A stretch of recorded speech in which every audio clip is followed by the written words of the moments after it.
Yeah, g'day YouTubers, Tinker O'Toole again here with another video. We're going to square grind this full chisel chain. So we've got a double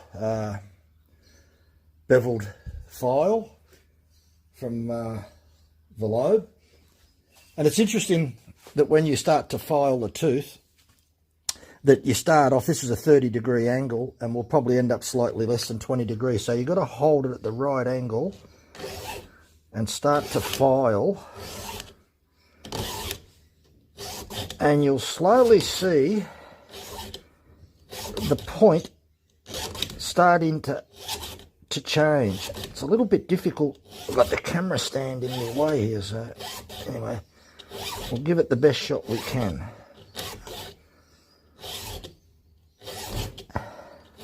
Starting to come into shape now.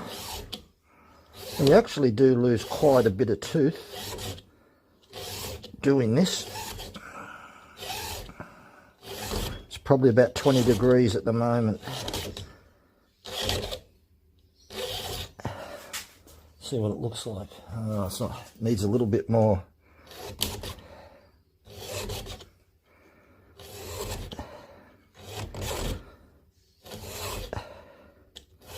They're not the easiest thing to do, but I guess, let's see what it looks like. A little bit more.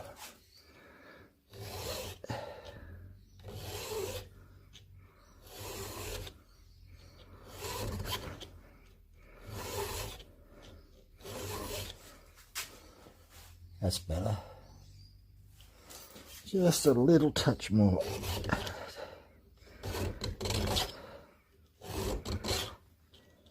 Sometimes the file can feel a bit grabby, like it did then. That's not too bad. Okay, so we'll try and focus on the square ground that I did. Seems to be okay.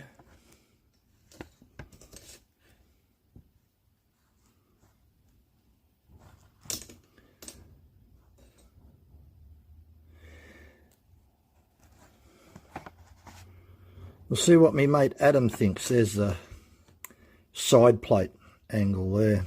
You can see the shelf. The only thing I did notice, this is a brand new steel chain, full chisel. And what I did notice that my top plate angle probably dropped down to between 15 and 20 degrees.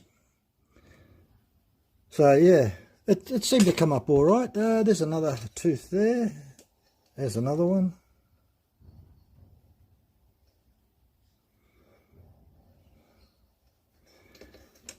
There's a side plate.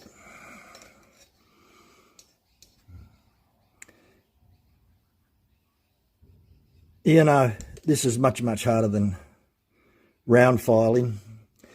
And lost about 2 millimeters off from converting from round file. There's another tooth there. Yeah, 2 millimeters of tooth is lost by that conversion from round file.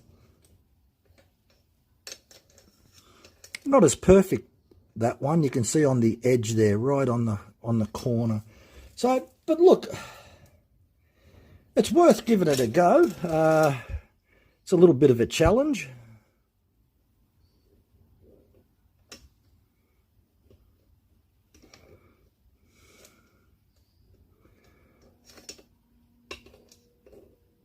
So it's taken me about a half an hour to do one side, 20-inch chain. So we'll do the other side and we'll see how that comes up.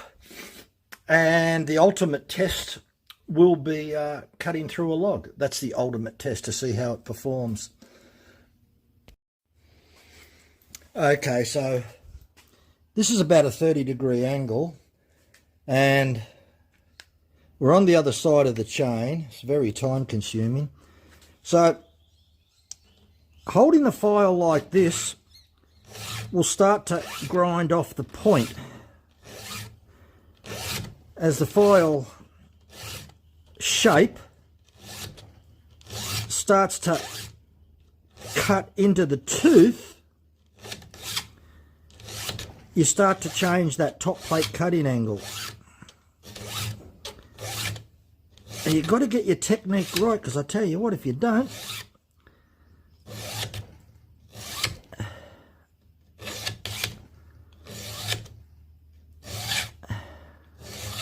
it's just about there now. I'll give it a little bit more angle.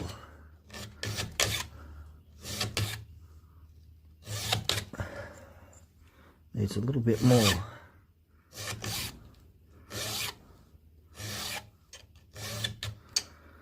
I'll tell you what, this certainly isn't the easiest thing to do. Needs a little bit more of an angle. I need to...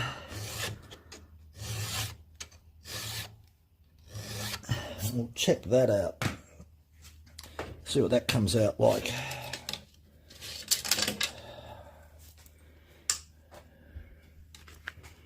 Side plate looks all right. I could probably just... a little bit difficult to see, hang on.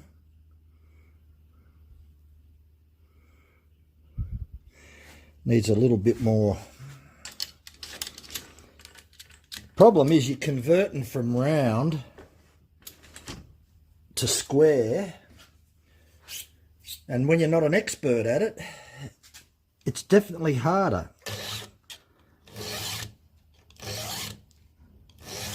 When I go to use this chain next time, it's going to be a lot easier because it's already square ground.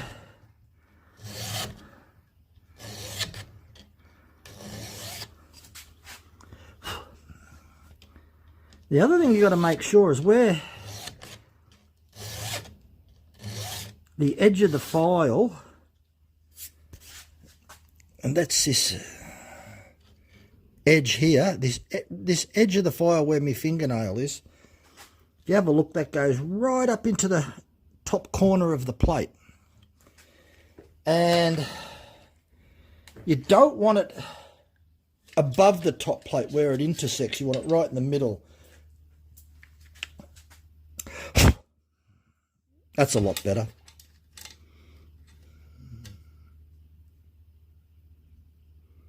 Right. It intersects right in the middle. Because it's so shiny, sometimes it's really bloody hard to focus. Yeah. See whether you can... Makes it very difficult to see.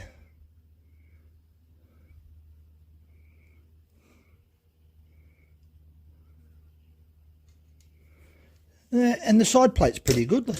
Oh.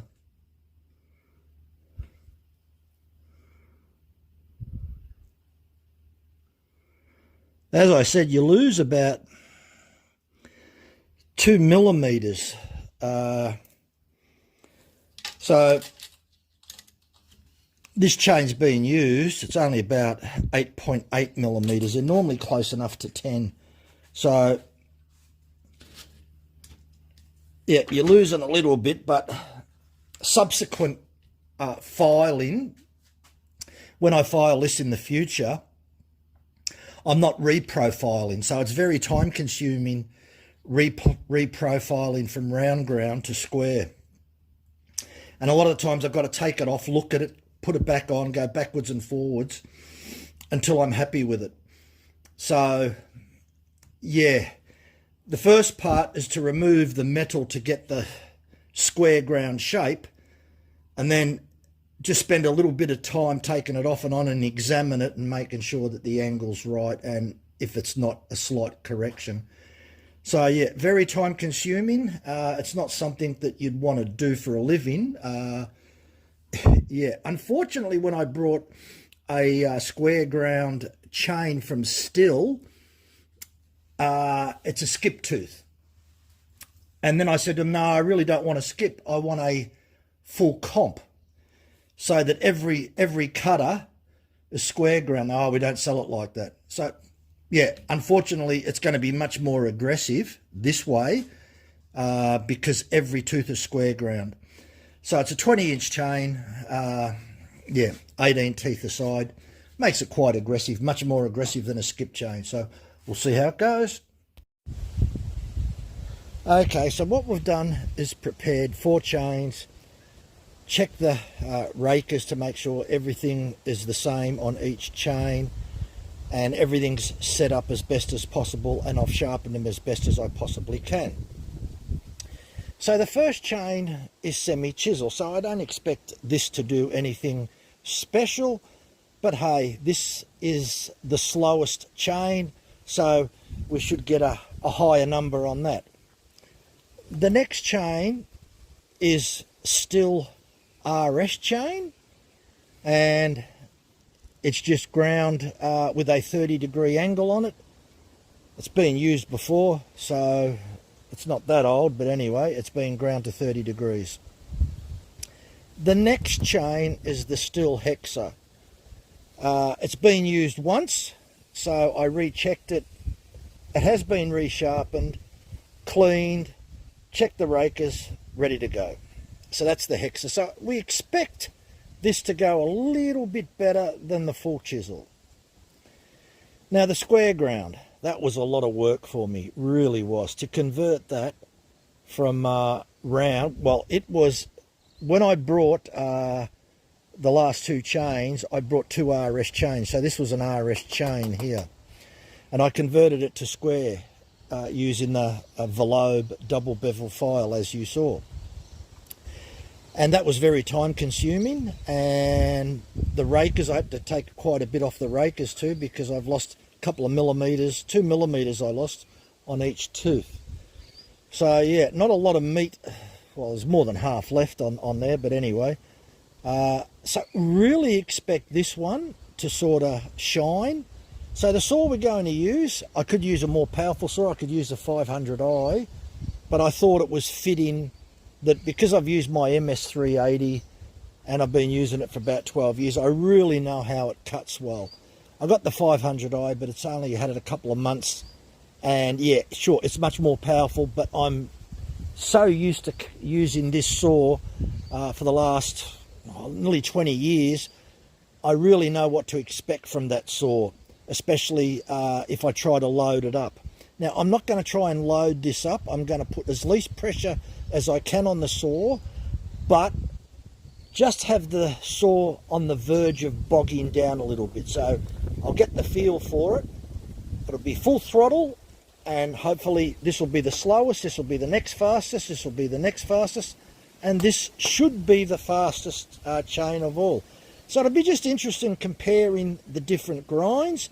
As I said, none of them are factory ground. They've all been used, and I've resharpened them all. So yeah, so we've got on here, we've got 30 degrees, we've got 30 degrees, 25 degrees, that's on the top plate, and on the square ground is roughly probably more like 17 degrees top plate angle. So anyway, we'll give it a test, we'll put it to the test, and we'll see which one comes out on front. Chainsaw's all warmed up, done a bit of a test cut on another piece of wood, so we're going to cut this one and put the stopwatch on it.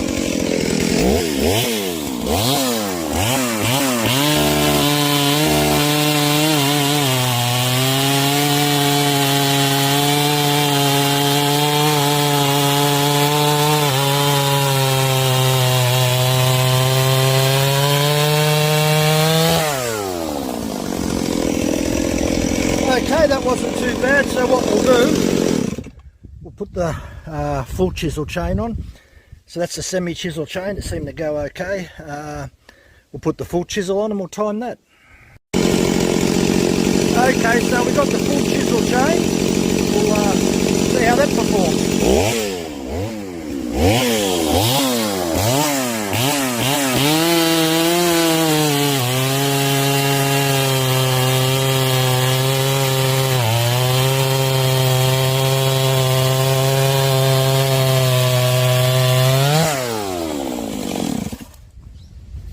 Well, it seemed to go okay, so yeah, we'll put the time up against that one and see how that performed. Okay, so now we're going to do Hexa. So we've got the still Hexa on there. Give that a go. See what time that produces.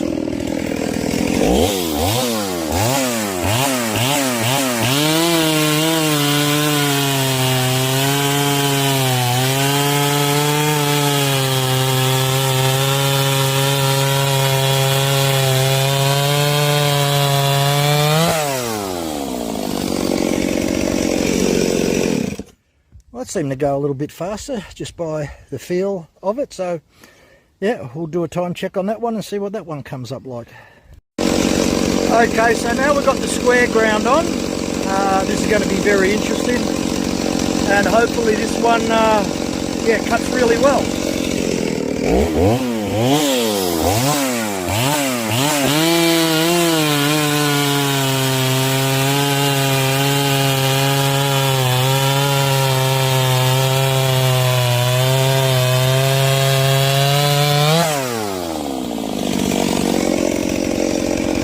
Seem to cut really well. I'll just do another cut just to see what the difference is.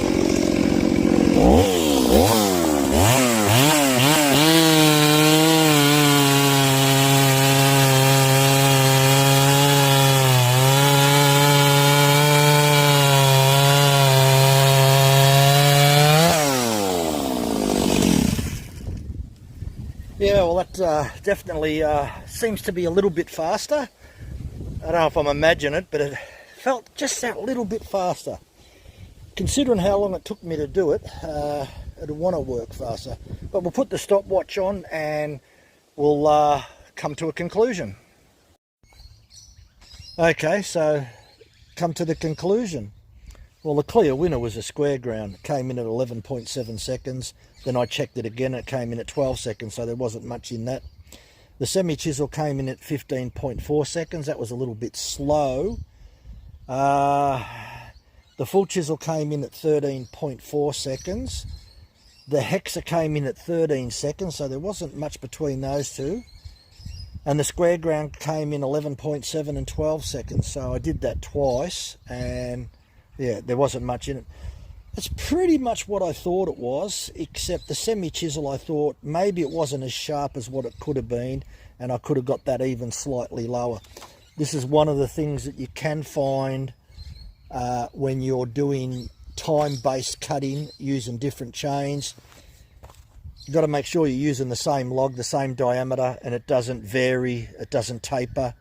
And you can find out also that one chain can be sharper than the other, meaning that if you resharpen it again, you could get a different result. So your sharpening technique needs to be consistent when you are doing this type of tests. But there's not much in it. When I say not much in it, there's a big difference between 11.7 on the square ground and 15.4 on the semi. So, but all in all, if you're going out at the end of the day, all the effort that I put in to do the square, I think I'll stick with either the full chisel or the Hexa.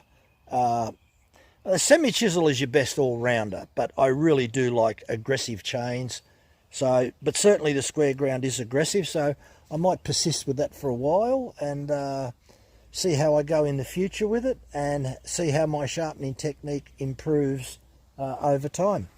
Anyway, thanks for watching. Bye for now. If you've got any in the comments, yeah, look, just send us a comment if you want to know anything else. Thanks for watching. Bye for now.